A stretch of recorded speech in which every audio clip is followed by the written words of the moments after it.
ಋಗ್ವೇದವು ಮಾನವ ಇತಿಹಾಸದ ಅತ್ಯಂತ ಪ್ರಾಚೀನವಾದ ಧಾರ್ಮಿಕ ಮತ್ತು ತಾತ್ವಿಕ ಗ್ರಂಥವಾಗಿದ್ದು, ಅದರಲ್ಲಿರುವ ಮಂತ್ರಗಳು ಅತೀವ ಆಳವಾದ ಅರ್ಥಗಳನ್ನು ಹೊಂದಿವೆ. ಈ ಮಂತ್ರಗಳು ಕೇವಲ ಭೌತಿಕ ದೇವತೆಗಳ ಸ್ತುತಿಗಳಲ್ಲ, ಅವುಗಳಲ್ಲಿ ಅಡಕವಾಗಿರುವುದು ಆಧ್ಯಾತ್ಮಿಕ ಸತ್ಯ, ತತ್ವಜ್ಞಾನ ಮತ್ತು ಮಾನವ ಜೀವನದ ಪರಮ ಗುರಿಯ ಕುರಿತಾದ ಅನುಭವ ಸತ್ಯಗಳು.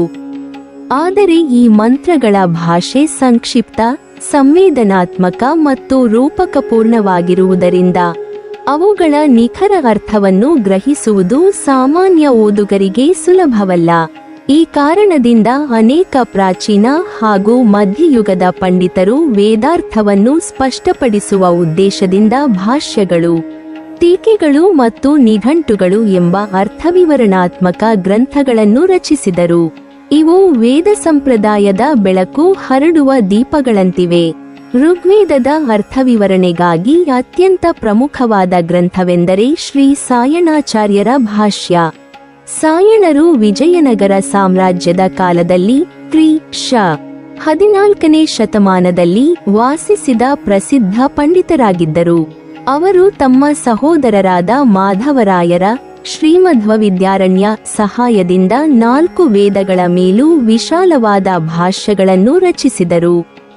ಅವರ ಋಗ್ವೇದ ಭಾಷ್ಯವೇ ವೇದ ವಿವರಣೆಯ ಮೂಲ ಪ್ರಮಾಣವೆಂದು ಪರಿಗಣಿಸಲ್ಪಟ್ಟಿದೆ.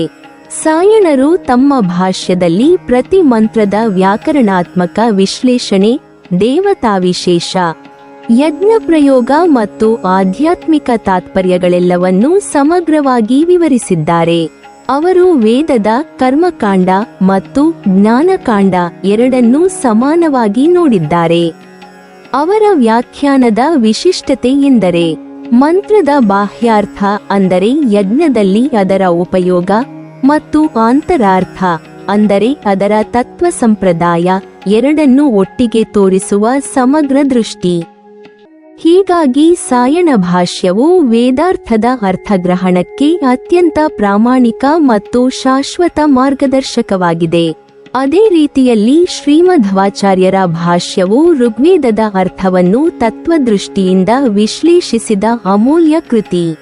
ದ್ವೈತ ಸಿದ್ಧಾಂತದ ಪ್ರವರ್ತಕರಾದ ಮಧ್ವಾಚಾರ್ಯರು ಕ್ರಿ. ಶ.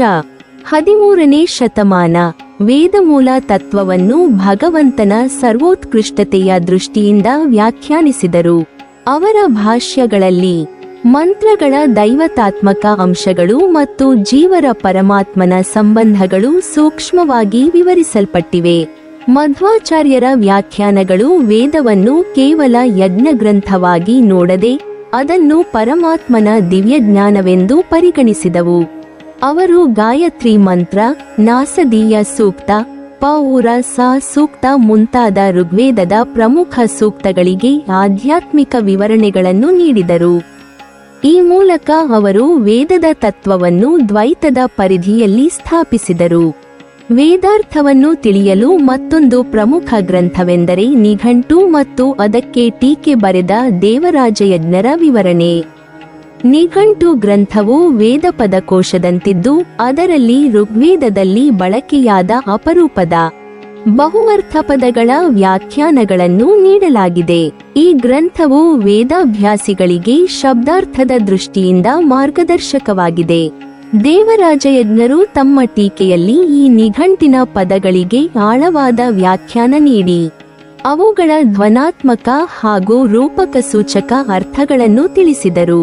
ವೇದ ಪದಗಳು ಸಾಮಾನ್ಯ ಭಾಷೆಯ ಪದಗಳಂತಲ್ಲ, ಅವು ಪ್ರತಿ ಸಂದರ್ಭದಲ್ಲೂ ಭಿನ್ನ ಭಾವಸೂಚನೆ ನೀಡುತ್ತವೆ.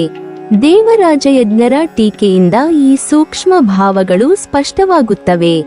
ವೇದ ಪದಾರ್ಥಶಾಸ್ತ್ರದ ಮೂಲ ಗ್ರಂಥವೆಂದರೆ ಯಾಸ್ಕಮುನಿಯ ನಿರುಕ್ತ. ಯಾಸ್ಕರು ಋಗ್ವೇದದ ಕಾಲದ ನಂತರದ ಪ್ರಮುಖ ವ್ಯಾಕರಣಿ ತಾತ್ವಿಕರಾಗಿದ್ದರು. ಅವರ ನಿರುಕ್ತ ಗ್ರಂಥವು ವೇದ ಪದಗಳ ಮೂಲ, ವ್ಯಾಕರಣಾತ್ಮಕ ರೂಪಗಳು ಮತ್ತು ಆರ್ಥಿಕ ವ್ಯಾಪ್ತಿಯನ್ನು ವಿವರಿಸುವ ವಿಶ್ವದ ಪ್ರಥಮ ಶಬ್ದಶಾಸ್ತ್ರೀಯ ಕೃತಿ ಎಂದರೆ ತಪ್ಪಾಗದು. ಯಾಸ್ಕರು ನಿರುಕ್ತದಲ್ಲಿ ವೇದದ ವಿವಿಧ ದೇವತೆಗಳ ತಾತ್ಪರ್ಯಗಳನ್ನು ವಿಶ್ಲೇಷಿಸಿ ಮಂತ್ರಗಳ ನೈಜ ಅರ್ಥವನ್ನು ತತ್ವದೃಷ್ಟಿಯಿಂದ ವಿವರಿಸಿದರು. ಅವರ ದೃಷ್ಟಿಯಲ್ಲಿ ವೇದದ ದೇವತೆಗಳು ಬಾಹ್ಯ ಶಕ್ತಿಗಳಲ್ಲ, ಅವು ಆಂತರಿಕ ಚೈತನ್ಯದ ರೂಪಗಳು. ಉದಾಹರಣೆಗೆ, ಇಂದ್ರನು ಮನೋಶಕ್ತಿ, ಅಗ್ನಿ ಬುದ್ಧಿಶಕ್ತಿ, ಸೂರ್ಯ ಪ್ರಜ್ಞೆ ಮತ್ತು ವಾಯು ಜೀವಶಕ್ತಿ ಎಂದು ಅವರು ವಿವರಿಸುತ್ತಾರೆ. ಈ ವ್ಯಾಖ್ಯಾನ ಪದ್ಧತಿ ವೇದಾರ್ಥದ ತತ್ವ ಸಮೃದ್ಧಿ ತಿಳಿಯಲು ಅತ್ಯಂತ ಸಹಾಯಕವಾಗಿದೆ. ಯಾಸ್ಕರ ನಿರುಕ್ತಕ್ಕೆ ದುರ್ಗಾಚಾರ್ಯರು ಟೀಕೆ ಬರೆದು ಅದರ ಅರ್ಥವನ್ನು ಇನ್ನಷ್ಟು ಸ್ಪಷ್ಟಪಡಿಸಿದರು. ದುರ್ಗಾಚಾರ್ಯರು ವೇದ ಪದಗಳ ಪ್ರಾಯೋಗಿಕ ಅರ್ಥದ ಜೊತೆಗೆ ಅವುಗಳ ಆಧ್ಯಾತ್ಮಿಕ ಸಂಕೇತಗಳನ್ನು ವಿವರಿಸಿ ಋಗ್ವೇದದ ಸೂಕ್ತಗಳ ಆಂತರಾರ್ಥವನ್ನು ಬೆಳಗಿಸಿದರು. ಅವರ ಟೀಕೆಯಿಂದ ನಿರುಕ್ತ ಗ್ರಂಥದ ಅರ್ಥಸುಲಭತೆ ಹೆಚ್ಚಿತು. ಈ ಎಲ್ಲ ಭಾಷ್ಯಗಳು ಮತ್ತು ಟೀಕಾ ಗ್ರಂಥಗಳು ಸೇರಿ ಋಗ್ವೇದದ ಅರ್ಥವಿವರಣೆಯ ವಿಶಾಲ ಪರಂಪರೆಯನ್ನು ನಿರ್ಮಿಸಿವೆ. ಇವುಗಳಲ್ಲಿ ಕೇವಲ ಶಬ್ದಾರ್ಥವಲ್ಲ, ಮಂತ್ರದ ತತ್ವಾರ್ಥ, ದೇವತಾ ಸಂಬಂಧ, ಮಾನವ ಜೀವನದ ತಾತ್ಪರ್ಯ ಮತ್ತು ಬ್ರಹ್ಮಚಿಂತನೆಯ ನಿಜ ಸ್ವರೂಪಗಳ ವಿವರಣೆ ದೊರೆಯುತ್ತದೆ. ಹೀಗಾಗಿ ಸಾಯಣ, ಮಧ್ವ, ಯಾಸ್ಕ, ದೇವರಾಜಯಜ್ಞ, ದುರ್ಗಾಚಾರ್ಯ ಮುಂತಾದ ಪಂಡಿತರ ಕೃತಿಗಳು ಋಗ್ವೇದದ ಅರ್ಥಗ್ರಹಣಕ್ಕೆ ಶಾಶ್ವತ ಬೆಳಕಿನಂತಿವೆ. ಒಟ್ಟಿನಲ್ಲಿ ಹೇಳಬೇಕೆಂದರೆ, ಋಗ್ವೇದದ ಮಂತ್ರಗಳು ದೈವಸತ್ಯದ ರೂಪಗಳು. ಅವುಗಳನ್ನು ಅರ್ಥಮಾಡಿಕೊಳ್ಳಲು ಕೇವಲ ಪಾಂಡಿತ್ಯವಲ್ಲ, ಶ್ರದ್ಧೆ, ಭಕ್ತಿ ಮತ್ತು ತತ್ವದೃಷ್ಟಿಯೂ ಅಗತ್ಯ. ಈ ಭಾಷ್ಯಕಾರರು ಮತ್ತು ಟೀಕಾಕಾರರು ಈ ಶ್ರದ್ಧೆಯ ಮಾರ್ಗದರ್ಶನವನ್ನು ನೀಡಿದ ಮಹರ್ಷಿಗಳು.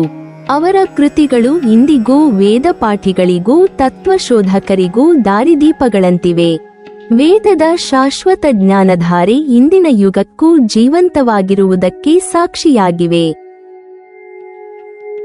ನೀವಿನ್ನೂ ನಮ್ಮ ಚಾನಲನ್ನು ಸಬ್ಸ್ಕ್ರೈಬ್ ಮಾಡಿಲ್ವಾ?